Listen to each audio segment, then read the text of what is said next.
சந்திரபாபு நாயுடு அவர்களோட பதவியேற்பு விழாவில் தமிழிசை அவர்கள் வணக்கம் வைக்கிறாங்க வெங்கையா நாயுடு அவர்களுக்கும் அமித்ஷா அவர்களுக்கும். அப்புறம் கடந்து போகும்போது அமித்ஷா அவர்கள் கூப்பிட்டு கொஞ்சம் கடுமையாக பேசுகிற மாதிரி தெரியுது. என்ன எக்ஸாக்டாக பேசினாருன்னு தெரியல, பட் வீடியோ பார்க்கும்போது கொஞ்சம் டஃப்பாக பேசுகிற மாதிரி தெரியுது. ஸோ நிறைய வகைகளில் அதை இன்டர்பிரட் பண்ணுறாங்க. அண்ணாமலை அவர்களோட பவர் இப்போ தெரியுதா அப்படின்ற ஒரு இன்டர்பிரிட்டேஷன் இருக்குது. ரெண்டாவது, தமிழிசை சவுந்தரராஜன் இனிமேல் தமிழ்நாட்டு பொலிட்டிக்ஸில் பெருசாக இன்வால்வ் ஆகக்கூடாதுன்ற ஒரு கண்டிப்பு தான் அது அப்படின்ற மாதிரி சில பேர் சொல்கிறாங்க. இதை எப்படி பார்க்குறீங்க? நம்ம எப்படி பார்க்குறோன்றது முக்கியம் இல்லை, அந்த அம்மா எப்படி பார்க்குறாங்கன்றது தான் முக்கியம். ஒரு நாள் மௌனம் காத்துட்டு நேற்று அவங்க ட்விட்டரில் அவங்க பதில் போட்டாங்க, என்னை அவர் மிரட்டவில்லை, அறிவுரை கூறினார். மற்றவங்க எல்லாம் பேசுறது இருக்கட்டும், தமிழிசைக்காக பொங்கி எழுபவர்கள் இருக்காங்கல்ல தமிழ்நாட்டில். நிர்மலா சீதாராமனுக்கு நடந்திருந்தால் இப்படி பேசுவாங்களா? ஜெய்சங்கர் நடந்திருந்தால் இப்படி பேசுவாங்களா? ஒரு முன்னாள் கவர்னர், ஒரு மருத்துவர், இப்படிலாம் 1000 வியாகியானங்களை கொடுத்துக்கிட்டு முண்டி அடித்து கொண்டு வந்து தமிழிசைக்கு வக்காலத்து வாங்கியவர்கள் ஒரு விஷயத்தை பற்றி கவலையே படாமல் முந்திரிக்கொட்டை தனமாக வந்து பேசினார்கள். அது என்ன? அந்த அம்மா அதை பற்றி என்ன கருத்து சொல்கிறாங்க? அவங்க டாக்டர் தமிழிசை சவுந்தரராஜன் நேற்றைக்கு தெளிவாக விளக்கம் கொடுத்து விட்டார் தன்னுடைய ட்விட்டர் பக்கத்தில். அமித்ஷா என்னை மிரட்டவில்லை, அறிவுரை கூறினார். அவ்வளோதான், முடிஞ்சு போச்சு. அந்த கட்சியோட உள் விவகாரம் சார். உங்களுக்கு என்ன சார் வந்தது? அது சம்மந்தப்பட்டவங்க பதில் சொல்லாமல், அதை பற்றி கருத்து தெரிவிக்காமல், ரியாக்ட் பண்ணாமல் இருக்கும்போது நீங்கள் ஏன் வந்து முன்னால் வந்து நிற்கிறீங்க? சித்தாந்த ரீதியாக பிஜேபி எதிர்க்கக்கூடியவர்களுக்கு தமிழிசை அமித்ஷாவால் கடிந்து கொள்ளப்பட்டால், மிரட்டப்பட்டால் உங்களுக்கு என்ன வந்தது? அதனால் இல்லை இன்னொரு ஆங்கிளும் இருக்குன்னு நினைக்கிறேன். ஏன்னா இப்போ தமிழிசை சவுந்தரராஜனை பொறுத்தளவில் அவங்களுக்கு அப்படி தான் ரியாக்ட் பண்ண முடியும். ஏன்னா அவங்க பாஜகவில் இருக்காங்க, பாஜகவில் நல்ல முக்கியமான பவர்ஃபுல்லான ஒரு இடத்துல இருக்காங்க, இன்னும் வளரணுன்ற எய்ம் இருக்கும். ஸோ அவங்களால தலைமையை எதிர்த்து பேச முடியாது. ஸோ இது வந்து ஒரு ஃபார்மாலிட்டி தான் அவங்களோட அந்த ட்வீட்டுன்றது. பட் இதை நம்ம சோஷியல் ஆங்கிள்லேருந்தும் பார்க்க வேண்டியிருக்குல்ல. இப்போ ஒரு தமிழ்நாட்டை சேர்ந்த ஒரு பெண், ரெண்டாவது அவங்க ஒரு பெண் அரசியல்வாதி, அவங்கள பப்ளிக்கில் இப்படி திட்டுறாங்களான்னு நமக்கு தெரியல, பட் கொஞ்சம் கண்டிப்பாக பேசின மாதிரி தெரிஞ்சுது. கொஞ்சம் நாகரிகமாக பேசியிருக்கலாம் ஸ்டேஜில். ஸோ இதுக்கு இன்னொரு ஆங்கிள் இருக்குல்ல, ஒரு சோஷியல் ஆங்கிள் இருக்குல்ல. இல்லை கேப்ரியல், திரும்ப திரும்ப எல்லாரும் பண்ணுற தப்பை தான் நீங்களும் பண்ணுறீங்க. அதாவது சம்பந்தப்பட்டவங்க நான் இழிவுபடுத்தப்படவில்லை என்று தெளிவுபடுத்திய பிறகு இல்லை உங்களை இழிவுபடுத்திட்டாங்க, நீங்கள் பேச முடியாது, நாங்கள் தான் உங்களுக்காக பேசுவோன்றது வந்து அபத்தமானது. நான் இது இண்டிவிஜுவலாக பார்க்குறது சோஷியல் இஷ்யூவாக தான் சோஷியல் இஷ்யூவாக தான் நானும் சொல்கிறேன். சம்மந்தப்பட்டவங்க எனக்கு அநீதி இழைக்கப்பட்டதுன்னு அந்த அம்மா ஒரு வார்த்தை சொல்லியிருந்தால் நீங்கள் எல்லாம் பொங்கி எழுதுறதில் எந்த விதமான ஆட்சேபனையும் இருக்க முடியாது. நீங்கள்லாம் தெருவில் இறங்கி கூட போராடலாம். சம்மந்தப்பட்ட பெண்மணி என்ன சொல்லுகிறார்? அவர் என்னை இழிவுபடுத்தவில்லை, மிரட்டவில்லை, அறிவுரை தான் கூறினான்றார். ரெண்டாவது பாயிண்ட் சொல்கிறேன் கேளுங்க. பார்லிமெண்ட்டில் 4 வருஷத்துக்கு முன்னால் ஐ திங்க் சிஐஏ டிபேட்டில் பார்லிமெண்ட்டில் இதே மாதிரி எம்பிஸ் வந்து அமித்ஷா எல்லாரையும் மிரட்டுறாரு, பாடி லாங்குவேஜ் இப்படி இருக்குது, நாங்கள் போய் பார்த்தப்போ கூட எங்களை மிரட்டினாருன்னு ஏதோ ஒரு எம்பி சொன்னாங்க. அப்போ எந்திரிச்சு அமித்ஷா சொன்னார், ஹிந்தியில் சொன்னார், சிரிச்சுக்கிட்டு அரே மேனுஃபேக்சரிங் டிஃபெக்ட்ன்றாரு.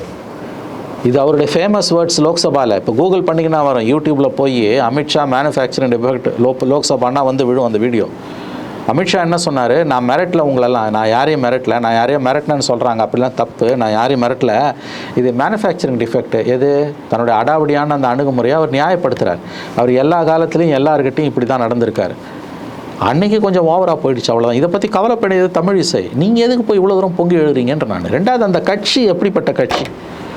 மாட்டு இறைச்சி உண்பவர்களை, இறைச்சிக்காக மாடுகளை கொல்பவர்களை தலைகீழாக தொங்க விட வேண்டும்னு 20 நாளைக்கு முன்னால் லோக்சபா கேம்பெயினில் பேசினவர் அமித்ஷா. இஸ்லாமியர்களுக்கு எதிராக மோடி பேசாத பேச்சா? அப்போல்லாம் வராத கோவம் தமிழிசைக்கு எதிராக அவர் இப்படி கையை காமிச்சு பேசினார்னா வருதுன்னா அவர் என்ன பேசினார்னு உங்களுக்கு தெரியாது. சரி, மிரட்டினதாகவே இருக்கட்டுமே. அந்த அம்மா என்ன சொல்கிறாங்க? எனக்கு அறிவுரை தான் சொல்கிறாருங்கிறாங்க. நீங்கள் எப்படி யாரை டிஃபெண்ட் பண்ணுறீங்க இதில்? நான் இதில் ஒரு சின்ன ஒரு எக்ஸாம்பிள் தரேன் சார். இப்போ உதாரணத்துக்கு என்ன எடுத்துக்கலாம். இப்போ வந்து என்ன ஒரு வீட்டுக்குள்ள ஒருத்தர் அலோவ் பண்ணலான்னு வச்சுப்போம். அவர் வீட்டுக்குள்ளே ஏதோ ஒரு ஃப்ரெண்டோட வீட்டுக்குள்ள XYZன்னு வச்சுப்போம். அது முக்கியம். அவரோட முதலாளின்னு வச்சுப்போமே. முதலாளி அவரு டே ஒன்று நான் என் வீட்டுக்குள்ள விட மாட்டேன்டா அப்படின்றாரு. அது காரணம் அவர் என்ன சொல்கிறாருன்னா, உன்னோட ஏதோ ஒன்று கேஸ்டோ, நீ வந்த ஊர் ஏதோ ஒன்று உனக்கு எனக்கு பிடிக்கல, அதனால ஒன்று விட மாட்டேன் அப்படின்றாருன்னு வச்சுப்போம். இப்போ நான் என்னோட அஃபிஷியல் ஸ்டாண்ட் என்னவா இருக்குன்னா, என் முதலாளி கரெக்டாக தான் சொல்லியிருக்காரு, நான் வந்து அவருக்கு எதிர்த்து நான் பேச மாட்டேன், அவர் சொன்னது கரெக்ட் தான், நான் ஸ்டாண்ட் எடுக்கலாம். பட் இது வந்து ஒரு சோஷியல் இஷ்யூ, அப்படி நீங்கள் பார்த்துட முடியாது. இது ஏன் ஸ்டாண்டு பொறுத்த விஷயமே கிடையாது. சுற்றி நீங்கள் எப்படி பார்க்கணுன்னா, சோஷியல் இஷ்யூவே கிடையாது இது.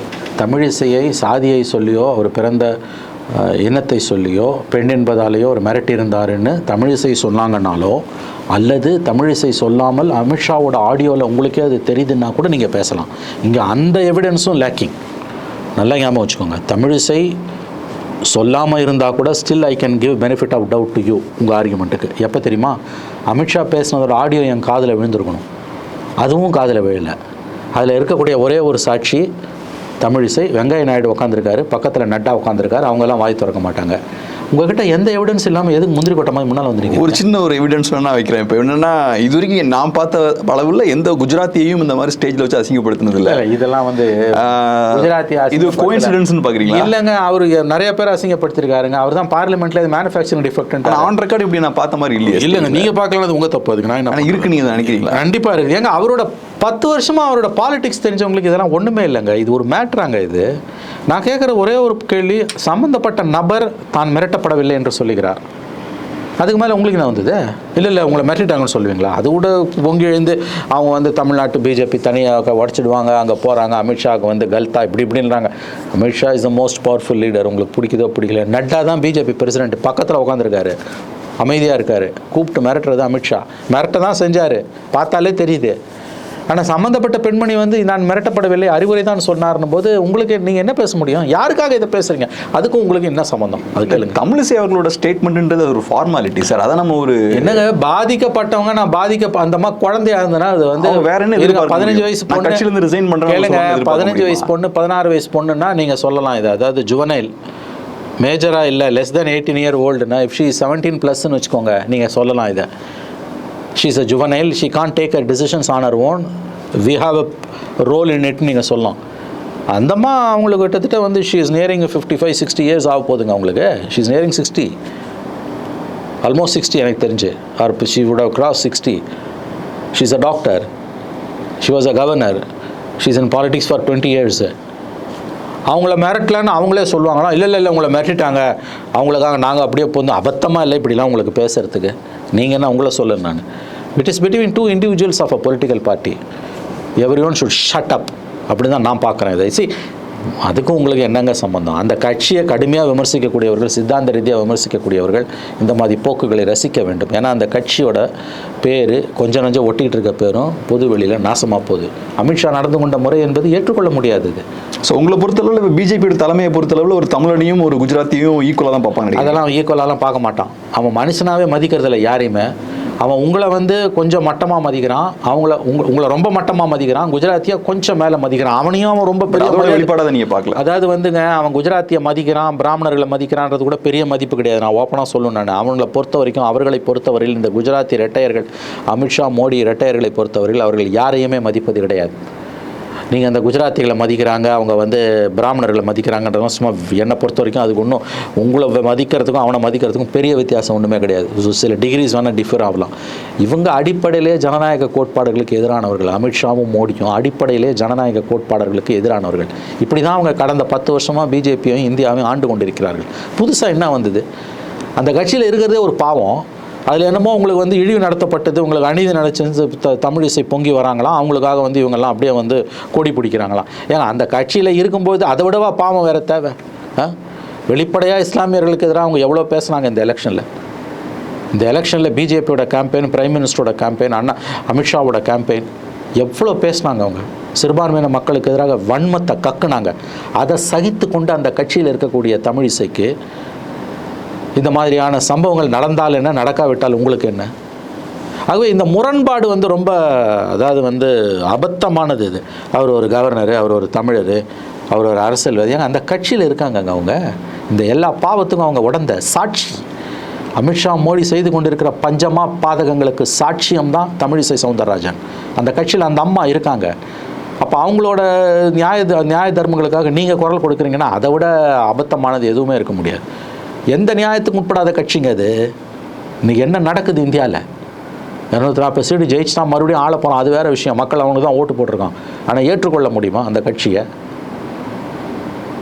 கொஞ்சம் டீப்பாக பார்த்தீங்கன்னா மனித குலத்துக்கு எதிரான கட்சி அது. சொந்த மக்களை, நாட்டு மக்களை, 20 கோடி மக்கள், 15% மக்களை கடந்த 10 ஆண்டுகளாக வாழ தகுதியற்றவர்களாக மாற்றி, இப்போ இன்றைக்கி வந்திருக்கு ஒரு நியூஸு, வதோதரா, குஜராத்தில் வதோதரான்ற ஒரு இடத்துல வந்து ஒரு ஹவுசிங் காலனி, சென்ட்ரல் கவர்மெண்ட்டில் எம்ப்ளாய்மெண்ட்டில் இருக்கக்கூடிய ஒரு முஸ்லீம் லேடி, 45 years old லேடி, அவங்களுக்கு லாட்டில் அங்கே குடியுறுப்பு கிடச்சிருக்கு. அங்கே வந்து அவங்க வந்து ஹவுஸ் அலாட் ஆகிருக்கு, ஃப்ளாட் அலாட் ஆகிருக்கு. சந்தோஷமாக அவங்க வீடை காலி பண்ணி அங்கே போகிறான். அங்கே இருக்கக்கூடிய 600 ரெசிடென்ஸில் 35 ரெசிடென்ஸு கொடி பிடிக்கிறான், ஒரு முஸ்லீம் உள்ளே வரக்கூடாதுன்னு. சோஷியல் ஃபேப்ரிக் எவ்வளோ மோசமாக இருக்குது தெரியுமா குஜராத்தில்? ஒரு ஹிந்து ஒரு முஸ்லீமுக்கு நான் ஹிந்துக்கு அங்கே லேண்டை விற்க முடியாது. Within the nation within the constitution, within the nation within the constitution. குஜராத்துக்குள்ள லேண்டை ஒரு ஹிந்து நான் ஹிந்துக்கு விற்க முடியாது. ஒரு முஸ்லீமை ஒரு ஹிந்து கல்யாணம் பண்ணிக்க முடியாது. அதுக்கு 10,000 ப்ரொசீஜர். அந்த ப்ரொசீஜருக்குள்ளே நீ போகும்போதே செத்துருவேன். அப்போ அந்த கட்சி வந்து ஹிட்லர் எப்படி ஜூஸை ட்ரீட் பண்ணானோ அந்த மாதிரி இன்றைக்கி இந்தியாவில் முஸ்லீம்ஸை ட்ரீட் பண்ணிகிட்ருக்கு. ஒரு முஸ்லீம் எம்பி கிடையாது, ஒரு முஸ்லீம் மந்திரி கிடையாது. கிறிஸ்டியனுக்கு கொடுத்துருக்கான், சீக்ஸுக்கு கொடுத்துருக்கான்.